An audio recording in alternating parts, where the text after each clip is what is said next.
वाह, क्या व्यवस्था है।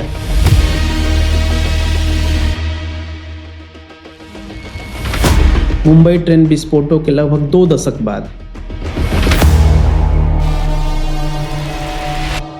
बॉम्बे हाई कोर्ट द्वारा सभी 12 दोषियों को बरी करने के फैसले ने देश को पूरी तरह झकझोर दिया है।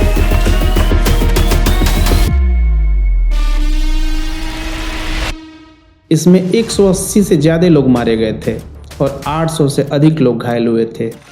नागरिक स्वतंत्रता और कानून शासन हमारे देश के लोकतंत्र का मजबूत स्तंभ है, पर इतने बड़े मामले में आपराधिक न्याय प्रणाली का ध्वस्त होना न केवल कानून बल्कि राष्ट्रीय सुरक्षा से जुड़े सभी गंभीर सवाल खड़े करता है। सितंबर 2015 में आतंकवाद निरोधी दस्ते यानी एटीएस के नेतृत्व में एक लंबी जांच के बाद महाराष्ट्र संगठित अपराध नियंत्रण अधिनियम यानी मकोका की एक विशेष अदालत ने इन बम विस्फोटों में 13 में से 12 अभियुक्तों को दोषी ठहराया था। 5 को मौत की सजा दी गई थी, 7 को आजीवन कारावास दिया गया था और 1 को बरी कर दिया गया था। मौत की सजा पाए एक दोषी कोविड के कारण जेल में ही मर गया था। बॉम्बे हाई कोर्ट ने कहा कि अभियोजन पक्ष आरोपों को साबित करने में पूरी तरह विफल रहा है और सभी 12 लोगों को बरी कर दिया गया है। विशेष अदालत ने जिन साक्ष्यों के आधार पर दोष सिद्धि के लिए पर्याप्त आधार पाया था, उन्हें खारिज करना न केवल पीड़ितों और जांच के लिए अनुचित है बल्कि खतरनाक भी है। बरी किए गए लोग कोई छोटे मोटे अपराधी नहीं हैं, बल्कि ज्ञात आतंकी संगठनों से जुड़े लोग हैं। आशंका है कि रिहाई उन्हें आतंकी नेटवर्क के साथ फिर से जोड़ने तथा आतंकी हमलों की साजिश बुनने में सक्षम बना सकता है। हाईकोर्ट का फैसला आपराधिक न्याय प्रणाली में जनता के विश्वास को कम करता है। जब बड़े आतंकी मामलों में न्याय से इनकार होता दिखता है तो लोग उचित प्रक्रिया में विश्वास खोने लगते हैं। इसी के चलते मीडिया ट्रायल और न्यायोत्तर कार्रवाई की मांग होती है। हैदराबाद में दुष्कर्मियों के मुठभेड़ में ऐसा ही निर्णय देखा गया था।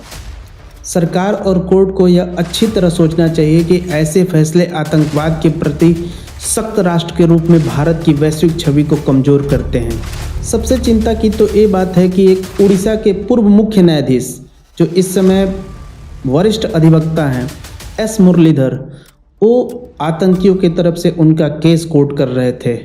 यह एक न्यायपालिका के लिए गंभीर विषय है। इस पर न्यायपालिका को चिंतन करने की जरूरत है। भारत की आंतरिक सुरक्षा और आतंकवाद के मामले में न्याय सुनिश्चित करने के लिए सुधार और संस्थागत आत्मपरीक्षण की जरूरत है। बालाकोट हमले और ऑपरेशन सिंदूर जैसी कार्रवाई और किसी भी आतंकी हमले कृत्य को युद्ध माना जाएगा जैसी घोषणाओं ने ताकत का प्रदर्शन तो किया, पर आतंकियों के बरी होने से यह धारणा बनती है कि भारत आतंकवाद के मामले में एक नरम राज्य है। एटीएस और एनआईए जैसी एजेंसियों के लिए यह नतीजा बेहद चिंताजनक है।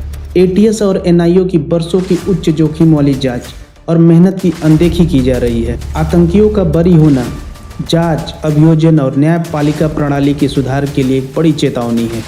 आतंकी उन्नत उपकरणों का इस्तेमाल करते हैं और बहुत ही कम सबूत छोड़ते हैं। बड़े पैमाने पर नुकसान पहुंचाने वाले आतंकवाद को बिना सजा के नहीं छोड़ा जा सकता। नागरिक स्वतंत्रता की रक्षा करना महत्वपूर्ण है, लेकिन पुराने मापदंडों का आंख मूंद कर पालन करने से उच्च जोखिम वाले राष्ट्रीय सुरक्षा मामलों में न्याय से समझौता करना ठीक नहीं है। यह मामला न्यायपालिका को गंभीर रूप से आत्मचिंतन करने के लिए बाध्य करता है। 2 अदालतें इतने अलग अलग नतीजों पर कैसे पहुंच सकती हैं?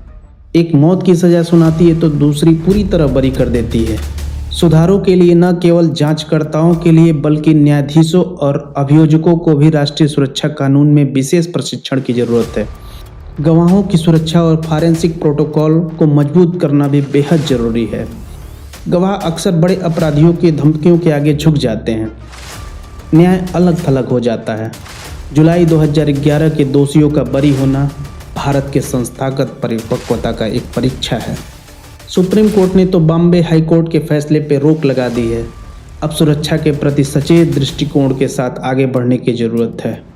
अब सुप्रीम कोर्ट को न केवल कानूनी दृष्टि से बल्कि राष्ट्रीय जवाबदेही की भावना से इस मामले में विचार करना होगा। धन्यवाद।